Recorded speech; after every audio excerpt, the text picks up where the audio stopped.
One theme that resonates in all discussions of World War II, and has come up in both air and naval power, is this idea of gigantism, or the age-old debate on whether quality or quantity is more important. And nowhere is this clearer when we get to questions of tanks and artillery. In other words, is it better to make a number of adequate weapons that are easy to operate and maintain, or should you start with the premise that if it's not perfect, it's not good? In other words, we want a few quality weapons, even if they're somewhat impractical, or they're hard to maintain, or they're expensive to produce. At least on paper, they're superior to what the enemy has. In the terms of tanks, had the Germans not built 1,600 Tigers or 600 King Tigers, or not have wasted so much money on this Mouse program, a crazy idea of building a 200-ton super tank, then they might have built another 5,000 Mark IV tanks that, with their latest improvement and updating, were almost comparable to the T-34 at the end of the war. Same is true with the V-1 and V-2 programs, as we saw. If they hadn't have invested in the V-2 rocket program and used those resources to either build 4-engine bombers or more V-1 cruise missiles, they would have been far better off against the enemy. They would have inflicted far more damage. But there's some kind of innate human desire to make something big and perfect, even if it's not practical. In terms of artillery pieces, this same dichotomy warred within German planning discussions.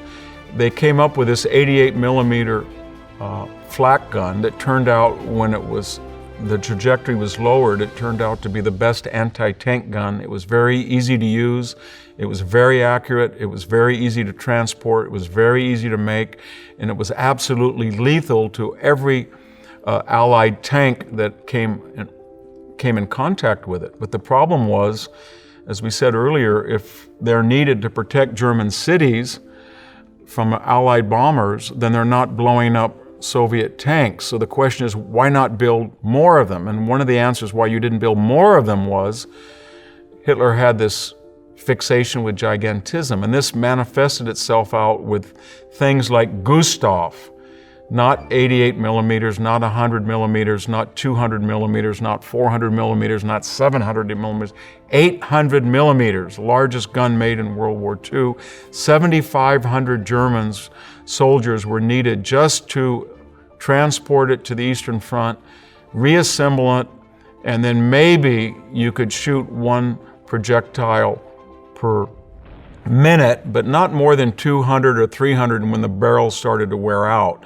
And although the projectile would weigh 3,000 or 4,000 pounds, depending on the explosive that was desired, when it was fired at, say, Sevastopol, it wasn't the reason that the Germans took Sevastopol. They were much better with smaller caliber, faster firing, easily maintained cannon. But in addition to Gustav, they had a number of huge mortars, 400 millimeter mortars, 200 millimeter mortars. And the German industrial sector, taking orders from Hitler, spent an inordinate amount of its resources on building fantastic weapons, big weapons, huge weapons, when it should have made much smaller ones. This was directly opposite of the Russian and the American idea, especially when we come to artillery. The Soviet Union made more artillery pieces, over 300,000, than almost any other country, and they killed about 75% of German soldiers who were killed on the Eastern Front.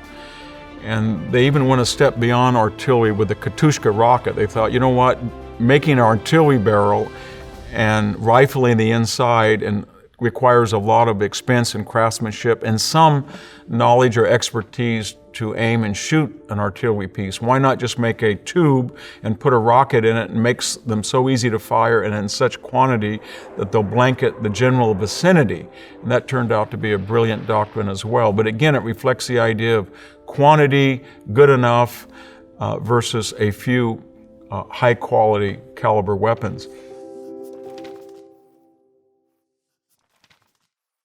Thank you for watching. We hope you're enjoying our highlight series and invite you to explore our complete course on the Second World Wars. All of Hillsdale College's online courses are free and for everyone who loves to learn.